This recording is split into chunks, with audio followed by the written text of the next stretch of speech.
সম্মানিত দর্শক, এই ভিডিওটি আগস্টের 5 তারিখ বিকেল 6:30 কোনাবাড়ি নতুন বাজার থেকে উত্তর দিকে যে রুটটি যে রাস্তাটি চলে এসেছে এই রোডেই তখন আমি চার দোকানে বসে চা হাঁকাচ্ছিলাম।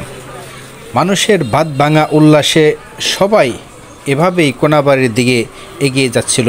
মুহূর্তটা ছিল এক ভিন্ন, না বলা ভিন্ন রকমের। সবার মধ্যেই কি যেন একটা বিরাজ করতেছে।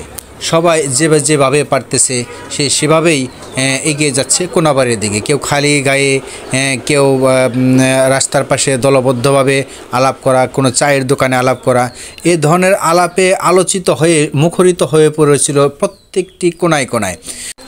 তো সেখান থেকে কিন্তু এভাবে মানুষ দলবদ্ধ হয়ে মানুষ এভাবে রাস্তা ভরা ছিল। কেউ আলাপ করতেছিল কি হবে কি হবে না, এরকমই আলাপ আলোচনা কিন্তু চলতেছিল। কেউ বা আবার বড় বড় মিছিল নিয়ে কিন্তু সামনের দিকে এগিয়ে যাওয়ার জন্য চেষ্টা করতেছিল। তাদের যে একটা উল্লাস, তাদের যে একটা আনন্দ মিছিল, এরকম একটি মিছিল নিয়ে কিন্তু তারা সামনের দিকে এগিয়ে যাচ্ছে। তারা কোনাবাড়ির দিকে যাবে এরকম একটা পরিক্রমা। তবে মানুষের মধ্যে যেরকম বাদ ভাঙা উল্লাস এই মুহূর্তে করতেছিল, কিন্তু কিছুক্ষণ আগেও কিন্তু মানুষের ভিতর একটা আতঙ্ক বিরাজ করতেছিল। কি হবে, কি হয়, কি হতে পারে, কি জানো কি হয়, এই নিয়ে একটা চিন্তা, দুশ্চিন্তা কিন্তু মানুষ খুব ভুগতেছিল। কিন্তু যখন দুপুর গড়িয়ে যখন বিকেল হয়ে গেল, বিকেলের মধ্যে যখন বুঝতে পারলো যে না আসলে শেখ হাসিনা সরকার দেশ থেকে পালিয়েছে, তখন মানুষের মধ্যে একটি অন্যরকম ভাব বিরাজ করতেছিল যে না এখন হয়তো ওরকম হয়তো আর কোনো কিছু হবে না। এখন যে ঝুট ঝামেলা বা হয়েছে বা যাই হোক না কত, যত গণ্ডগোল হয়েছে কেন হোক না কেন, এখন আর হয়তো এরকম কোনো সমস্যা হবে না। সেই জন্য হয়তো উপর থেকে আবার হেলিকপ্টারও কিন্তু বিভিন্ন এলাকা দেখতেছিল। ঠিক তো যখন হেলিকপ্টারটি এই অঞ্চলে আসতেছিল তখনই এক ভাইয়ের সাথে কিন্তু আমরা এভাবে তার একটি মুহূর্ত আমরা কিন্তু ক্যামেরা বন্দি করেছি। কে বলে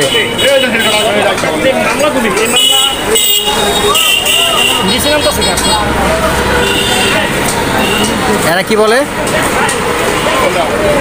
কি হেলিকপ্টার কি বলে? হ্যাঁ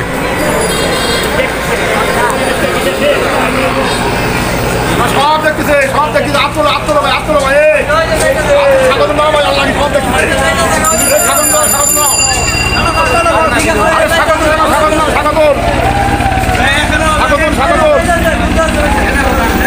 হ্যাঁ সব দেখতেছে, সব দেখতেছে।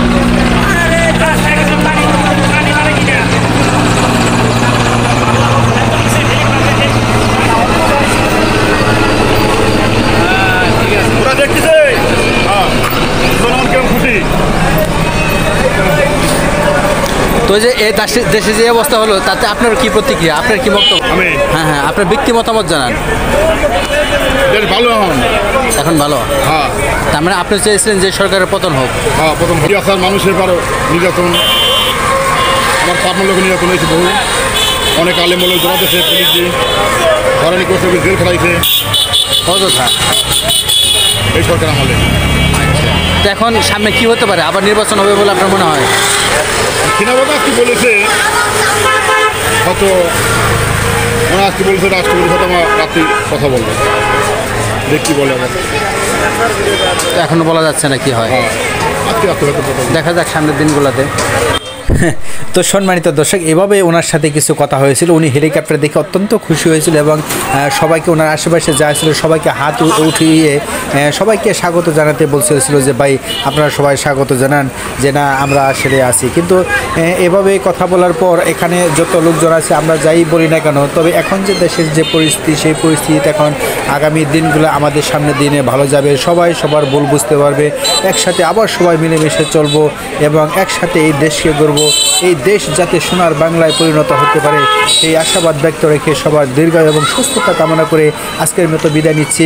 সবাই ভালো থাকবেন, সুস্থ থাকবেন এবং সুন্দর থাকবেন।